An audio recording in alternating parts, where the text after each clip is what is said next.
Hey guys, welcome to my channel. Miss Capiel here to read. Same Sun here with you. Be sure to like and subscribe to my channel and let me know what you want to see next. So here's my cool microphone. It doesn't actually work because I don't know how to make it work. So I'm just gonna take it off. Today we are reading Same Sun here, pages 208 to 229. We're not going to ask you to do any writing in your writer's notebook unless you would like to, because you also have homework that is due on Friday, which is your pen pal letter number 4. So we'll read these pages together, but make sure that you have that pen pal letter done for Friday. All right, we're going to start where we left off today, and we left off on page 208. So River is writing to Mina, and here we start. Page 208. I wish I could have seen a chorus line. It sounds like a lot of fun. Our school never does any good plays. I wish you had taken me a picture of your drawing of Daddy with her grass sickle and school books. That sounds awesome. Next time you design a set, draw me into it so that I can say I've been on a stage in New York City. I keep thinking about Miss Bledsoe crying in the wings when What I Did for Love played. I don't know why I can't get her out of my mind, but I keep wondering why she was crying. I looked at the lyrics online, and to tell you the truth, I think it's a pretty good love song. I bet she loves somebody and they left her, and now she'll never get over it and will die a lonely old woman who sits by the window crying every night because she can't move on. Actually, this reminds me, Miss Capiel, just kidding, of the woman you heard crying, the one Mrs. Lau said has a heart like a squashed tomato. I like to make up stories for people sometimes. Page 209. Sometimes the made up story is way more interesting than the real one. Since you're so good at designing sets and all, maybe you should think about getting a job working on Broadway. I can write plays and you can design the sets and do the lights and help everybody memorize their lines. We could be partners. It's weird that your parents have been fighting because mine have been getting along better than ever. Dad stayed with us as long as he could stay away from the job down in the Gulf, but he finally had to go back. Before he left, he spent the whole evening playing basketball with me, the way he used to. And we went to the Dairy Dart and ate foot-long chili buns and large orders of onion rings and root beer floats. Mama never takes me on the Dairy Dart. She doesn't believe in hot dogs and cheeseburgers. The day before Dad had to go back to the Gulf, I was coming out of the woods and I heard my mother laughing. I hadn't heard her laugh in so long that I thought I'd forgotten what it sounded like. But as soon as I heard it, I knew that laugh belonged to her. Her laugh is like a kind of music. And when I came around the porch, Dad was kissing her on the forehead. She hasn't had any more headaches yet and has been going down to the little office building to help Mama make posters to get ready for the big rally. I've been helping make signs for the rally. Here's what some of them say. Save the endangered hillbilly. Not an act of God, an act of greed. Not one more mountain, not one more school, not one more child. Last night, Mama had a bunch of people come up to the community center and teach everybody how to get arrested without getting hurt. She said that some of the people in the rally might end up getting taken to jail. They also learned how to do what they call a nonviolent protest. Some of them are talking about chaining themselves to the front porch or to the front doors of the Capitol building. On our way home, I told Mama I didn't want her to get arrested.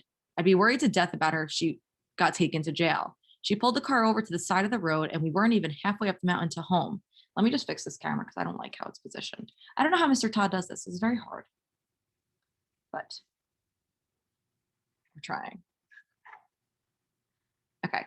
Mama says, now listen here, River Dean Justice, she said. She propped up her elbow on the steering wheel because she was turned all the way around in her seat to face me. The law isn't protecting the people, son. They're not making the coal company go by the law because it has all kinds of money. So we're going to get up there and we're going to get their attention. All night long, I thought about what she said, and I believe she's right. So late that night, I got on the phone and called all the boys who'd been there when the rocks came in on us. They're all out of the hospital now. Mark was the only one who got hurt really bad. So we all decided that we are going to the Capitol too. Ever since it happened, I've been wanting to do something to help Mark. There's not been anything I've been able to do except sit in the hospital and watch TV with him.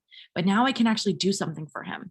So we're all going to march. We're going to march for Mark and for Town Mountain. More later, my own true self, River Dean Justice. Okay, so that's River's response to Mina. And now we have Mina's response. This is February 18th, 2009. This is her birthday. Dear River, today I'm a teenager, 13 years old. Hello, 12. Hello, 13. Hello, love. That's a song from a chorus line. Mom bought a bakery cake home after work that said Nina in blue frosting. I thought maybe they'd given Mom the wrong cake, but she said the bakery hadn't heard the name Nina before, so they misspelled it. Keiko stuck his pinky in the frosting and made Nina into Mina, and then put some of the frosting on the tip of my nose. He's such a goof. I'm almost out of room, so I will write you another postcard. So note that she's not writing a normal letter like she usually does by hand on paper. She's writing these on postcards. So here's the postcard. Really cute. Also remember, this is the year of the ox at that point, so it's pretty cool.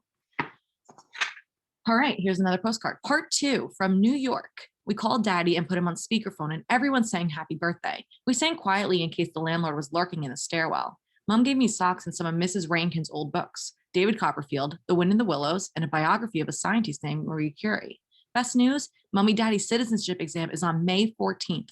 In 3 months, maybe we'll be citizens. Hello to the postal people if you're reading this. Mina. That's on page 14.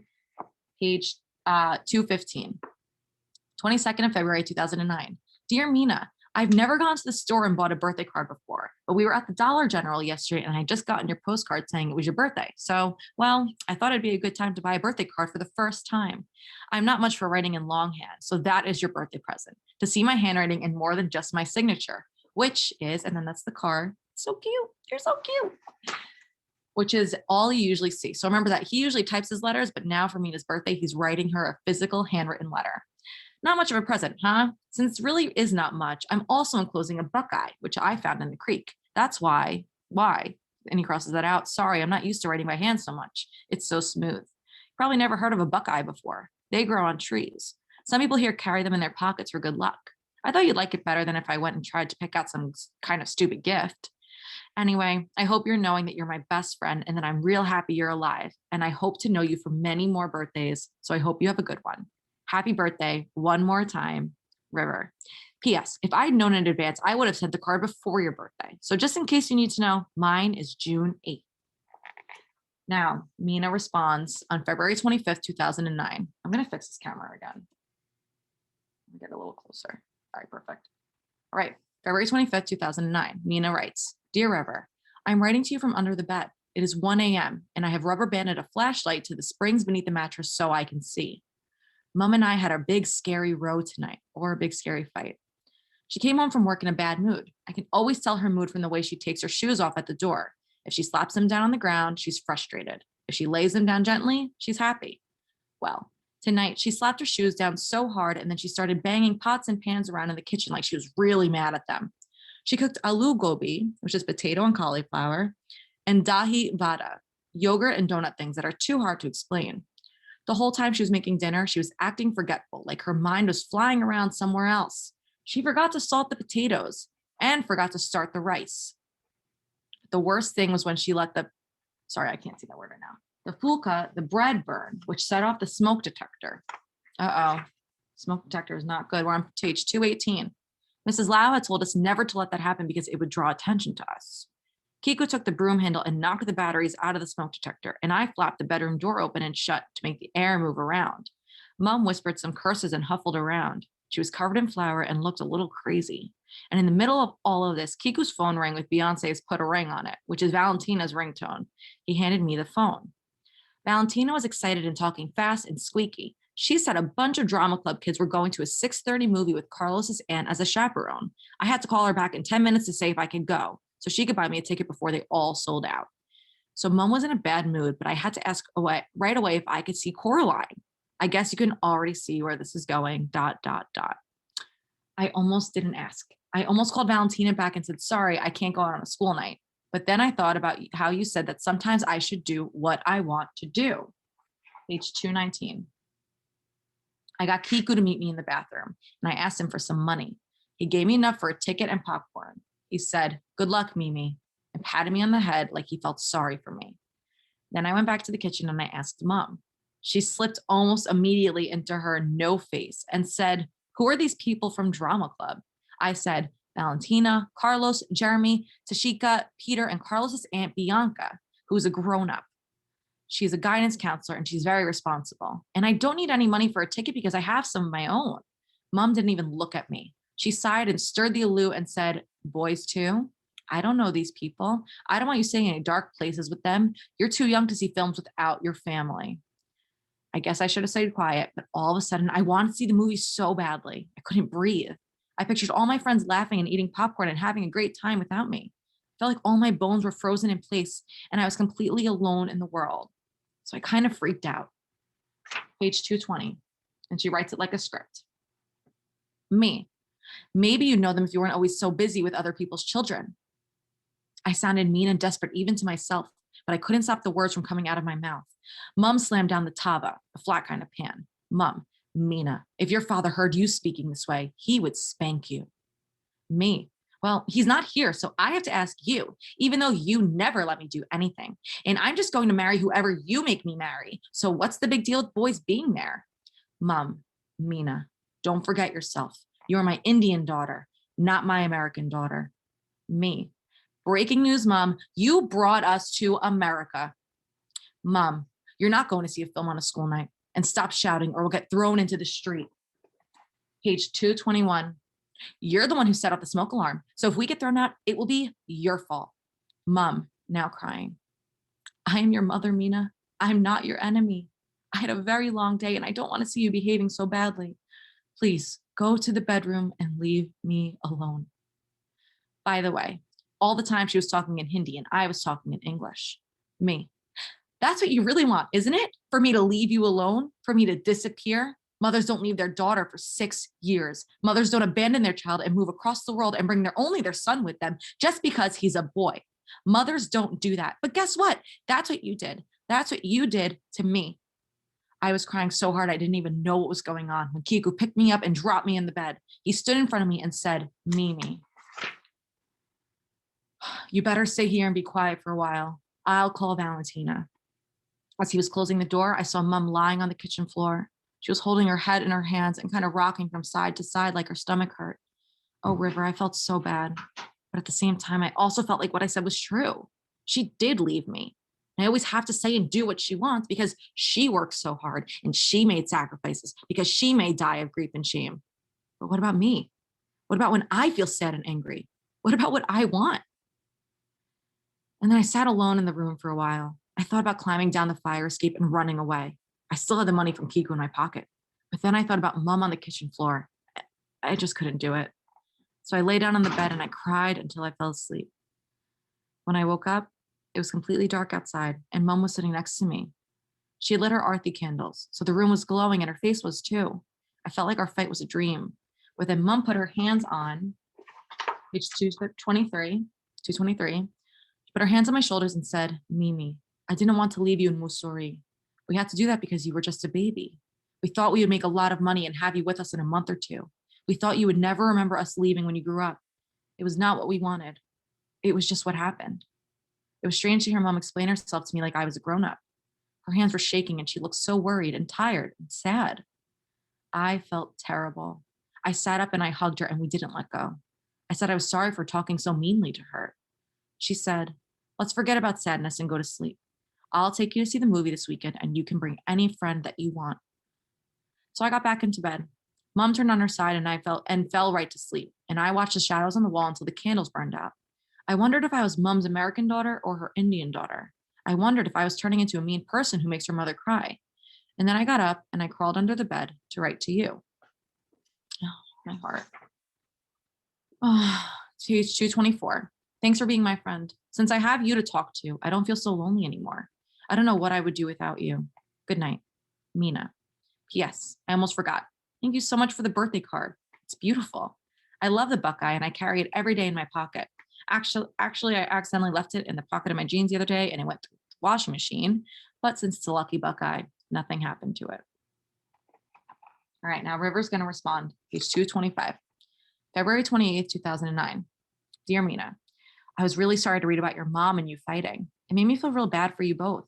I thought both of you had good points, and in the end, she was really nice to come in and make up with you like that. But I have to tell you that you were pretty rough on her. If I had said some of that stuff to my parents or to Mama, they would have busted my hind end. I guess I should tell you that busting a hind end is not as bad as it sounds. Mrs. Tipton, our new math teacher, who's not from here, says that people in Appalachia exaggerate everything, just the way we are. I mentioned it to Miss Stindham, and she said it's because we are a storytelling culture. Anyway, to bust someone's hind end just means that you get a slap on the butt. So it's not as bad as it sounds. Anyway, I've gotten way off subject as usual. So back to the subject. Like I was saying, you were pretty tough on her. And so I felt sorry for her. But on the other hand, it's good that you've started to stand up for yourself a little bit more. Page 226. And to tell people how you feel about things. Mamo says that life is too short to be unhappy and that a lot of times people are unhappy just because they failed to speak up for themselves. I see your point about them leaving you for 7 years. That would bother me too. Dad has gone off to Biloxi to find work, and that's different though, because at least mom stayed here to be with me, and it's not halfway around the world like India is from America and all that. When she explained it, I still didn't really get why they left you behind, but I believed her. Didn't you? When she said that she didn't want it to be that way. It must be one of those things I will understand when we get older. Half the time when I say I don't understand something, a grown up tells me that I will understand when I get older. Did you get to go see Coraline then? I've been wanting to go because I loved the book, but I've been so busy I've not been able to. A kid I know saw it and said it freaked him out, and the 3D made him a little bit sick. He loved the book too and was mad that they changed it in the movie so that Coraline lives in America instead of England. They do that sometimes. Page 227. I have a secret and you can't tell anybody. I love that Beyonce song you were talking about, that Single Lady song or whatever it's called. Have you seen the video? The cheerleaders at school have been doing a dance routine to it. So every day when school is out, we get to see them practicing it on the yard outside of the church. And we hear the song, and some of the boys start acting stupid and acting like they can do that dance. If you like it, then you should have put a ring on it. Don't tell anybody I like a Beyonce song, okay? But it makes me want to dance. I thought it was pretty genius of you to rubber band a flashlight to the springs under the bed. The march in Frankfurt is tomorrow, so I better get in bed. We have to get up at like 5:30 so we can be there plenty early. It takes us about 2 hours to get there. I'll write you all about it as soon as I can. Yours truly, River. P.S. That's cool that nothing happened in the Buckeye in the washer. All right, now Mina's responses will be our last letter for today. March 3rd, 2009. Dear River, I'm writing you a quick note from history. We were assigned some readings about empires, but I finished them already, so I decided to use the extra time to write to you. I think it's called Single Ladies, Put a Ring on It. Don't worry, I won't tell anyone you like the song. It's a good song and it's super fun to dance to. Kiko let me play the video from YouTube. He was studying for a chemistry exam, but he let me play it over and over again until I had all the moves down and could do it right along with Beyonce and those 2 other girls. I didn't do it as good as they do, but it's still fun. You should try learning it. Carlos is the boy and he knows all the steps. Why shouldn't you? I didn't see Coraline yet. Mom had to go into work over the weekend, but she says we will go next weekend for sure.